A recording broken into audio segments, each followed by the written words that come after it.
बिल्कुल, देखिए शुरुआत करेंगे तो चुनाव के मैदान में अब जातीय सर्वे के नाम पर संग्राम शुरू हो गया है। विपक्ष ने यह मुद्दा लपक लिया है। बिहार में जातीय सर्वे के बाद अब देश के अलग अलग राज्यों में सर्वे की बात कही जा रही है और बड़ी खबर यह है कि राजस्थान और छत्तीसगढ़ में कांग्रेस ने जाति वाला दांव चल दिया है। छत्तीसगढ़ के कांकेर में कांग्रेस महासचिव प्रियंका गांधी ने वादा किया है कि अगर छत्तीसगढ़ में फिर से कांग्रेस सरकार बनेगी तो राज्य में बिहार की तरह जाति आधारित जनगणना कराई जाएगी। तो वहीं राजस्थान में सीएम अशोक गहलोत ने भी जातिगत जनगणना का दांव चल दिया है। जयपुर में कांग्रेस कोर ग्रुप की बैठक हुई जिसमें जाति जनगणना को लेकर प्रस्ताव पास किया गया है। यहाँ खड़े हुए घोषणा करना चाहती हूँ, बघेल जी से मैंने बात की है, अगर हमारी सरकार दोबारा छत्तीसगढ़ में आएगी तो बिहार की तरह यहाँ भी जाति जनगणना कराई रहेगा। राजस्थान सरकार भी बिहार की तरह जातिगत जनगणना करवाएगी, जनसंख्या जाति वाइज बिहार के पैटर्न पर भी, क्योंकि इसमें संविधान की कई बात आती है। सुप्रीम कोर्ट तक भी इसमें अपने कमेंट दे चुके हैं। उन सब बातों का ख्याल रखते हुए हम जनगणना जाति वाइज करवाना शुरू करेंगे। और इसी खबर पर और ज्यादा जानकारी के लिए जैनेन्द्र कुमार सीधा बिलासपुर से लाइव हमारे साथ जुड़े हैं। जैनेन्द्र, बिहार में हमने देखा जातिगत जनगणना की जो रिपोर्ट थी वो जारी की गई और अब कांग्रेस की तरफ से भी जातिगत जनगणना का दांव खेल दिया गया है। प्रियंका गांधी वाड्रा को हमने सुना, उसके बाद अशोक गहलोत ने भी ये कहा है कि अगर सरकार बनती है दोबारा तो जातिगत जनगणना करवाई जाएगी। लेकिन सवाल ये है कि जो ये दांव कांग्रेस की तरफ से खेला गया है, आने वाले विधानसभा चुनाव में कितना फायदा इसका मिलता हुआ दिख रहा है?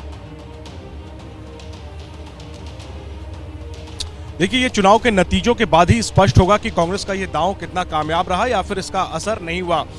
मध्य प्रदेश, राजस्थान और छत्तीसगढ़, ये जो तीनों राज्य हैं जहां चुनाव होने हैं, यहाँ पर जाति की सियासत उस तरीके से देखने को नहीं मिलती है जिस तरीके से बिहार या उत्तर प्रदेश जैसे राज्यों में देखने को मिलती है। लेकिन कांग्रेस इस बार चूंकि बिहार में जाति जनगणना के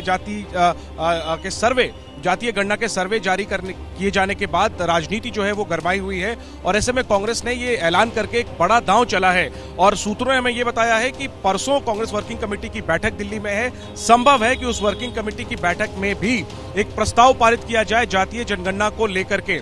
तो कांग्रेस जो है, और देखिए ये जातीय जनगणना जो है ये कुल मिलाकर के ओबीसी वोट बैंक में सेंध लगाने की कवायद है। कांग्रेस के जातीय आधार अगर हम देखें, जनाधार को अगर हम देखें तो अनुसूचित जाति और इसके अलावा मुस्लिम और अगड़ी जातियों, इन जातियों का कॉम्बिनेशन कांग्रेस का रहा है। ओबीसी पर कांग्रेस ने पहले कभी फोकस नहीं किया। बीते दिनों में अगड़ी जातियां जो हैं वो बीजेपी की तरफ शिफ्ट कर गईं, ओबीसी जातियां जो हैं वो मंडल पार्टियों से छिटक करके बीजेपी की तरफ चली गई और इसलिए बीजेपी बहुत मजबूत हो गई। ऐसे में कांग्रेस ने एक नई रणनीति बनाई है कि अनुसूचित जाति, जनजाति और अल्पसंख्यक वोट कहीं ना कहीं उसके साथ है। अगड़ी जातियों का वोट उस तरीके से कांग्रेस को नहीं मिल पा रहा है। ऐसे में कांग्रेस ने ओबीसी वोटों पर अपनी नजर की है और चूंकि बिल्कुल जैनेन्द्र, आपके पास वापस आएंगे, आप बने रहिए हमारे साथ। इसी बीच विपक्ष ने जब जातीय सर्वे को लेकर बीजेपी को घेरा तो पिछले दिनों चुनावी सभा में पीएम मोदी ने इसमें धर्म का एंगल जोड़ दिया। आपको दिखाते हैं कि जातीय सर्वे को लेकर किस तरह राजनीति अब गर्म हो गई है। सब कुछ का जो कराया गया, तो ये पूरा का पूरा करके जो भी रिजल्ट आया है, अब उसके बाद सबकी आर्थिक स्थिति एक एक परिवार का भी ले लिया गया। मान लो कि उसका रजिस्ट्रेशन बढ़ाने का संख्या बढ़े या कुछ और हो, उसी के लिए भी आप देख रहे हैं अनुसूचित जाति जनजाति की संख्या बढ़ी है ना। 10 वाला फिगर 16% और 1% से थोड़ा कम 1% बढ़ करके बढ़ा है ना। सब लोगों का राय लेकर के और सरकार की तरफ से जो जरूरी होगा आगे कदम उठाएं। भारत के पूर्व प्रधानमंत्री मनमोहन सिंह जी तो कहा करते थे कि देश के संसाधनों पर पहला हक माइनॉरिटी का है, अल्पसंख्यकों का है और उसमें भी मुसलमानों का है। अब कांग्रेस कह रही है कि आबादी तय करेगी कि पहला हक किसका होगा। यानी क्या अब अल्पसंख्यकों का हक कांग्रेस कम करना चाहती है क्या? और आबादी के ही हिसाब से ही अब तय होने वाला है, तो पहला हक किसका होगा भाई? जरा कांग्रेस वाले स्पष्टता करें, क्या आबादी के हिसाब से हक मिलेगा क्या? तो क्या अल्पसंख्यकों को कांग्रेस हटाना चाहती है क्या? तो क्या सबसे बड़ी आबादी वाले हिंदू अब आगे बढ़कर अपने सारे हक ले लें क्या?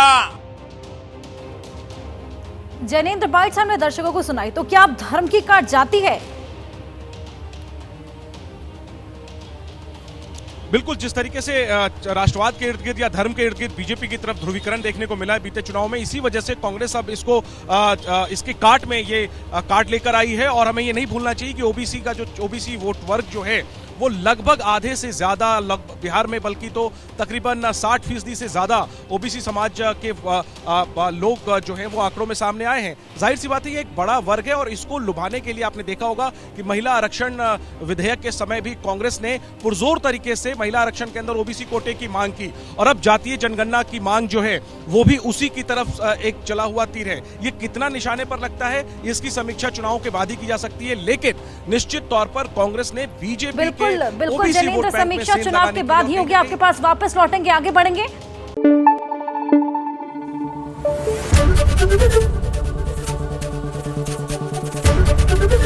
एबीपी न्यूज आपको रखे आगे।